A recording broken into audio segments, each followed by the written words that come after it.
अरे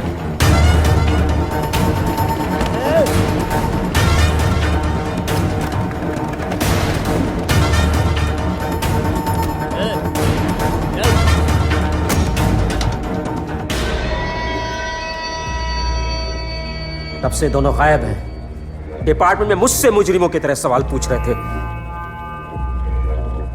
आप फिक्र मत करें, सब ठीक। इतना इंतजार नहीं कर सकता मैं, छोड़ूंगा नहीं। जहां कहीं भी छुपे होंगे मैं ढूंढ के निकालूंगा, नहीं छोड़ूंगा। अब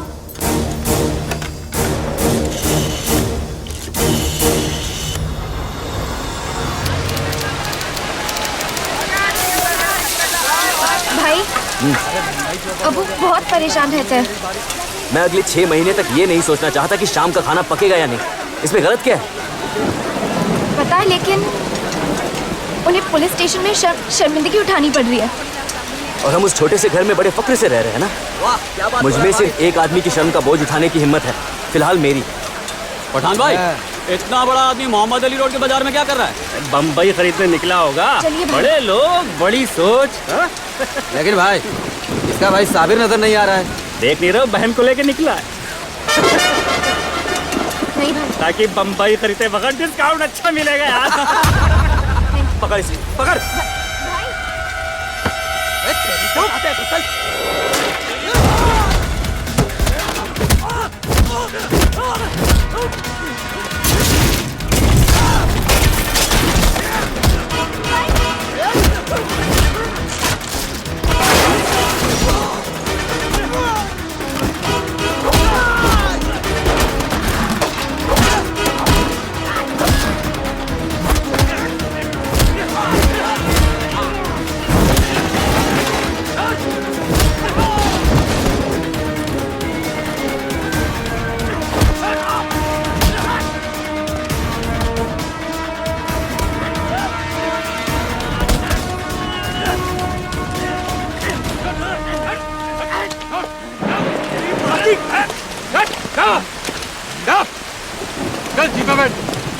अम्मी से कहना देर होगी। मैं भी साथ चलूंगी। बेटा, हम रानी बाग नहीं जा रहे हैं, तू घर जा। मैं छोटी हूँ, अकेले कैसे जाऊंगी? भाई के साथ जाऊंगी।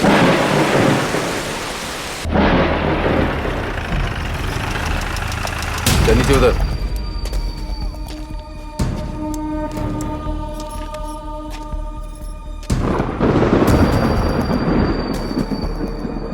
अपनी उम्र से ज्यादा तो पंगे ले रहा तू। ए,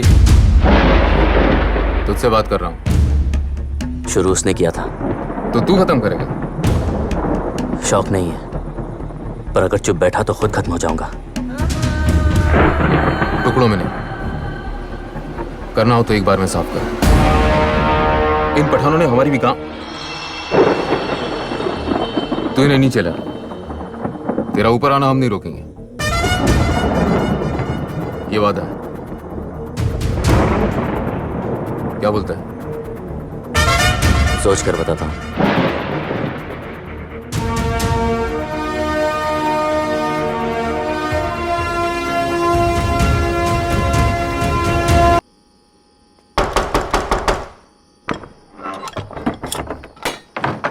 खालिद नहीं इतनी रात को? वो भाई नीचे मिलने आए हैं।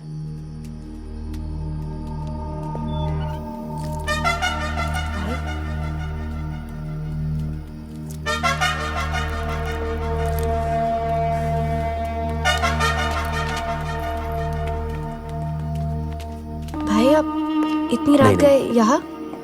बस एक बार तुझसे मिलना चाहता था। सब खैरियत? मैं मुल्क छोड़कर जा रहा हूं। कितने दिनों के लिए? काश बता पाता, पर मुझे भी नहीं पता। अब पर ऐसा क्या हो गया? समत के खून के बाद पुलिस पर जुनून सवार है। वो मुझे यहाँ खुला रहने नहीं देंगे। मगर एयरपोर्ट यहाँ से दिल्ली जा रहा हूँ, वहां नए पासपोर्ट का इंतजाम हो गया है, वहां से दुबई। भाई, पहले साबिर भाई, अब आप। मैं मुल्क छोड़कर जा रहा हूँ पगली, तुझे थोड़ी। तेरा भाई तुझसे इतनी भी दूर नहीं जा रहा कि तेरे करीब ना रह सके। खालिद मेरी परछाई बनकर हमेशा तेरे साथ रहेगा। अपना ख्याल रखना। अल्लाह हाफिज।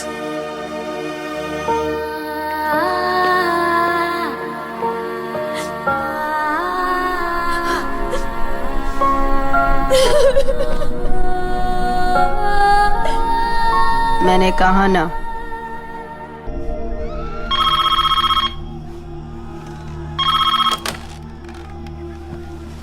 हेलो बेटा, इस वक्त बंबई में रहना महफूज नहीं है। तू बच्चों को लेकर यहाँ आ जा। घर वाले यहाँ है भाई। तो उन्हें भी साथ ले आ। वही तो मसला है, वो बंबई नहीं छोड़ना चाहते, मैं उन्हें नहीं छोड़ सकती। बेटा समझा कर, सारा दिन तुम लोगों की फिक्र रहती है। फिक्र मत कीजिए, दुआ कीजिए।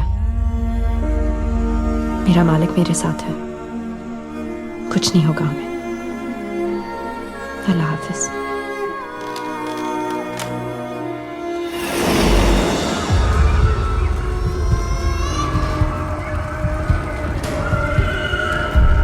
The aftermath of clashes has claimed almost 350 lives. With the death toll rising every day, the law and order situation seems to be only theoretical.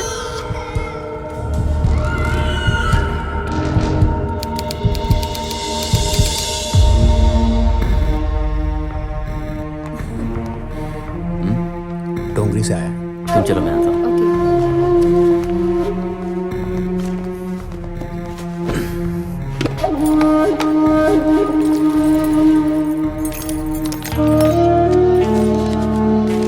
Dawood हमारा भाई नहीं है, उसने डोंगरी की बहनों के लिए कुछ नहीं किया।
Series of 10 blasts in Bombay left 257 people dead and almost 700 injured.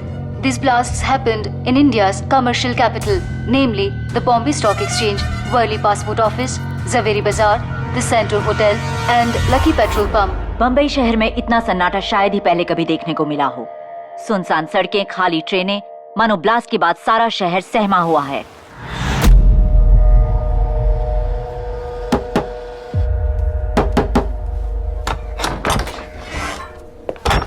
कौन है? आपको बुलाया है, जल्दी चलो जल्दी। मम्मी कहाँ जा रही है? जल्दी। अम्मी अम्मी ठीक से पढ़ाई करना।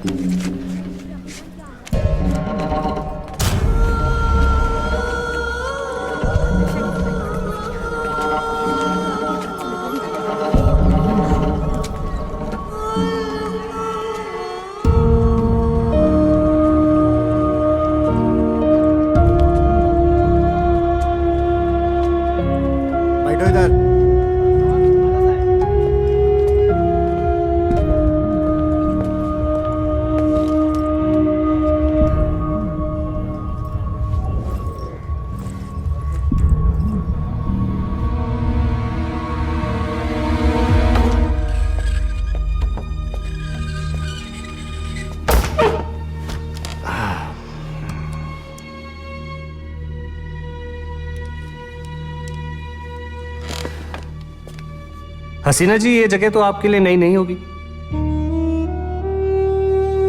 अरे आपके अब्बू पुलिस में थे ना। पानी साथ लाई हूं। चाय? सवाल। हसीना जी, ये जो बॉम्बे में ब्लास्ट हुए, क्या लगता है आपको? ये कैसा सवाल है? इतनी जाने गई, बेशक बुरा लगेगा। क्या लगता है आपको, किसने करवाया? आप पुलिस में हैं, आपको जानना चाहिए। बिल्कुल। देखिए, हमारी रिपोर्ट कहती है कि ब्लास्ट की प्लानिंग दुबई में हुई थी। सवाल का जवाब सवाल से देना गैर कानूनी तो नहीं? बिल्कुल नहीं, पूछे। उसकी माँ और बहन के शहर में रहते हैं, आपको लगता है वो ऐसा करेगा? देखिए, मैं कुछ नहीं कह रहा हूं, पर वो सोने की तस्करी करता है, करता था। ये बीच चौराहे पर चलाकर कहने के लिए तैयार हूं, पर वो ये नहीं करेगा। आपके लिए बंबई शहर है, पर मेरे भाई के लिए उसकी पहली मोहब्बत।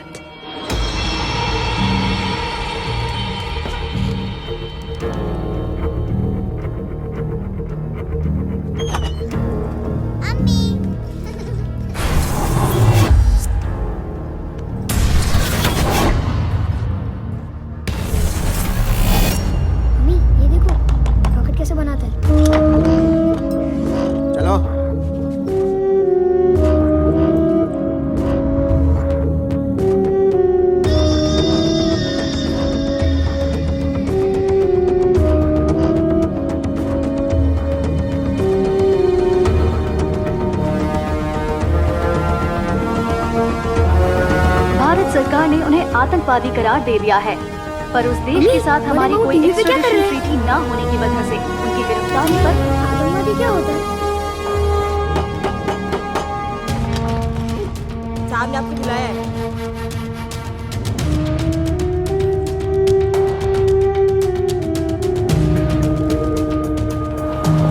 क्राइम ब्रांच ब्लास्ट केस को सुलझाने में कोई कसर नहीं छोड़ रही। वो लगातार हसीना पारकर को पूछताछ के लिए बुला रही है।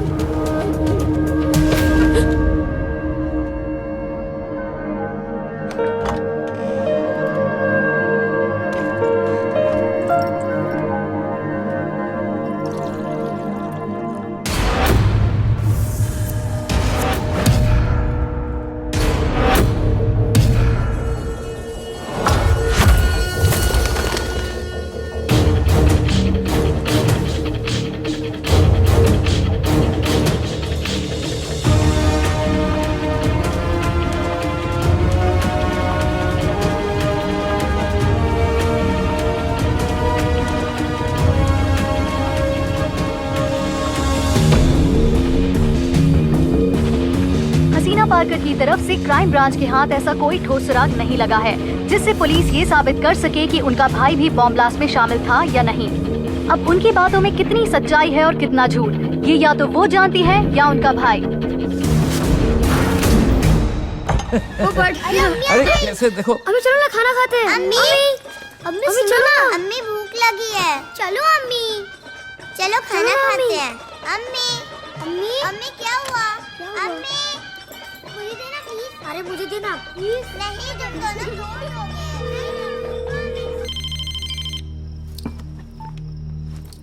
हेलो। थक गई हूँ भाई। बेटा सब खैरियत तो है? घर पे कदम रखने से डर लगता है, रात को सोने में डर लगता है। पुलिस कभी भी पूछताछ के लिए बुलाती है, जो नहीं जानती वही सवाल बार बार। क्या बोलूं उन्हें? तो अपने भाई को जानती है? पुलिस वालों को तो बोल दो, बच्चों के सवालों का क्या जवाब दूं? दानिश पूछता है आतंकवादी क्या होता है, मामू रोज टीवी पर क्यों दिखते हैं? क्या बोलो उसे? अल्लाह इम्तिहान उन्हीं का लेता है जिन पर उसे जीत का भरोसा हो। और मैं भी अपनी बहन को जानता हूँ, वो इतनी आसानी से हार नहीं मान सकती। तो हौसला रख और अपने मालिक और अपने भाई पर भरोसा रख। भाई आपने किया या नहीं? भाई आपको मेरा वास्ता, जो मैंने पुलिस से कहा वो सच था ना? भाई भाई,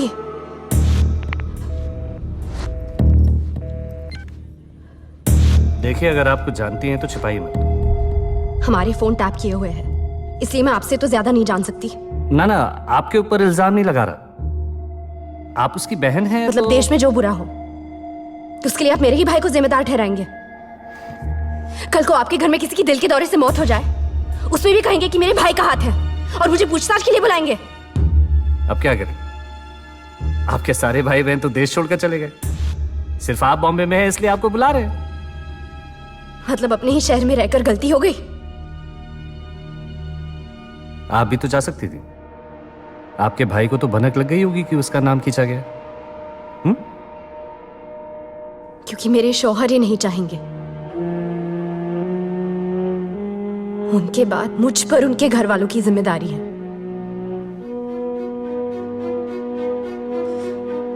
एक हफ्ते से उनको वक्त पर खाना मिलता है या नहीं, मेरे बच्चे सही सलामत स्कूल पहुंचते हैं या नहीं, कुछ नहीं पता। क्योंकि मेरी गलती ना होने के बावजूद मैं यहाँ के चक्कर काट रही हूँ। चुप! आवाज नीचे। प्यार से बात कर रहा हूं तो ये मत समझना कि बहुत इज्जत करता हूं तुम्हारी। एक हफ्ता क्या, 1 महीना आना पड़ेगा अगर बुलाओ तो।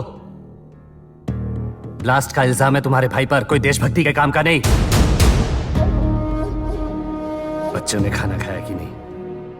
अरे कई माँ बापों को उनके बच्चों की लाशें तक नहीं मिली है और यहां बैठकर आकर दिखा रही हो। पर मेरी क्या गलती है? यही कि तुम उसकी बहन हो और ये तुम्हें जिंदगी भर भुगतना पड़ेगा। जितनी जल्दी ये बात समझ लो, तकलीफ उतनी कम होगी।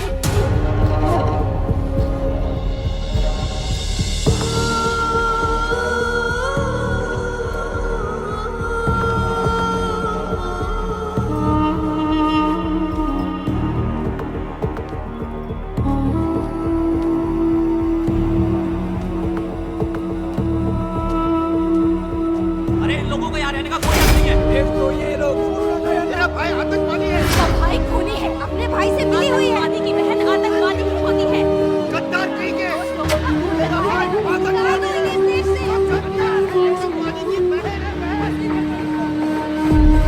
आप समझ गए कि आपके भाई की वजह से वो लोग आपको परेशान करेंगे, तो तब आपने तय कर लिया कि वो लोग आपको जितना नीचे गिराते जाएंगे आप उतना ही ऊपर उठती जाएंगी।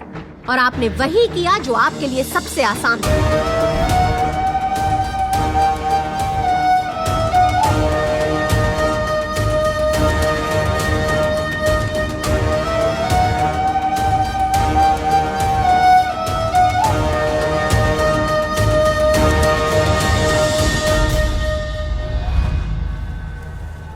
लफड़े का काम लगता है।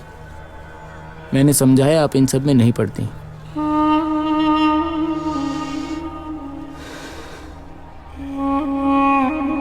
बैठाओ, आ रही हूं।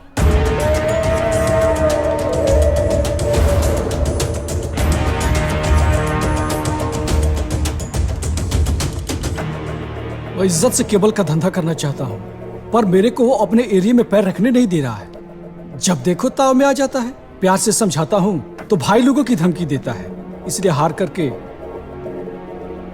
आपके पास आया हूं।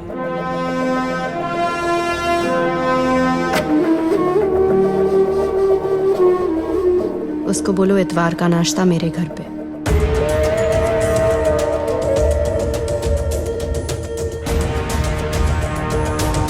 मुंबई के नंबर 8, 3 और 10 इन जगह पर मेरी ही लाइन जाती थी। अब बीच में ये आ गया चोच मारने को। खाने के टाइम पे झगड़ा नहीं। तो क्या करूं? मेरे धंधे की तो उन एरिया पे तुम्हारा नाम थोड़ी ही लिखा है। ए, तू शाना मत बन, समझाओ क्या तेरे को? अपने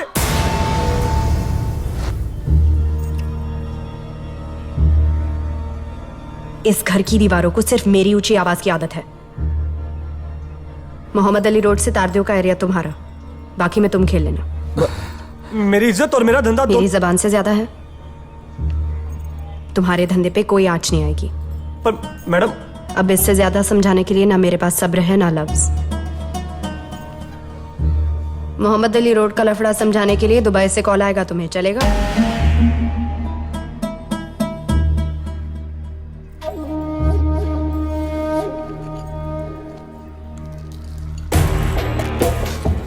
अब तुमने मेरा नमक खा लिया। पैसे की बात खालिद से कर लेना। ऐसी कितनी सुलह कराते कराते कुछ ही सालों में जयराज लेन की चौल से सीधे गॉर्डन हॉल के प्लश फ्लैट में पहुंच गई हसीना पारकर, जहां बकायदा दरबार लगता था इनके घर।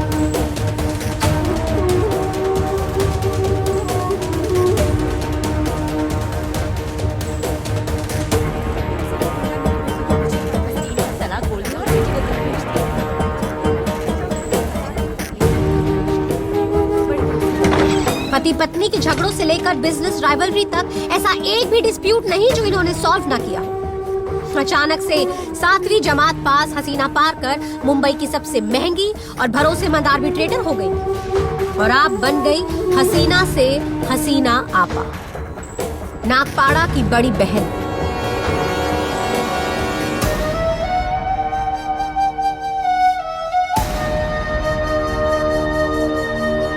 मुंबई में भाई तो बहुत बने, पर आपा सिर्फ एक है ना। लोगों ने इज्जत बख्शी, मैंने कबूल की।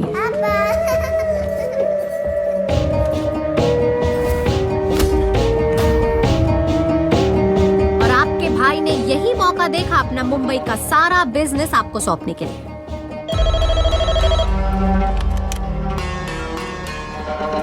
हेलो बेटा, आज तक तू इन सब कामों से दूर रही है, मत कर। क्या किसी भी चीज की कमी होने दी है मैंने तुझे? बिना मांगे बहुत कुछ मिला है भाई, कुछ चीजें जो सोची भी नहीं थी। मैं जानता हूं कि मेरी वजह से मैं आपको किसी बात के लिए जिम्मेदार नहीं ठहरा रही,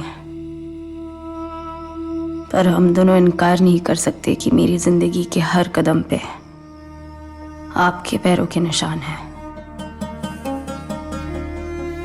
जैसे आप चाहकर भी उन्हें मिटा नहीं सकते, वैसे मैं भी चाहकर अपने पैर पीछे हटा नहीं सकती। पर क्या हासिल होगा ये सब करके? मैंने आपसे एक सवाल किया था जिसका जवाब आपके पास नहीं था। मुझे अफसोस है आपके इस सवाल का जवाब मेरे पास नहीं है। अल्लाह हाफिज।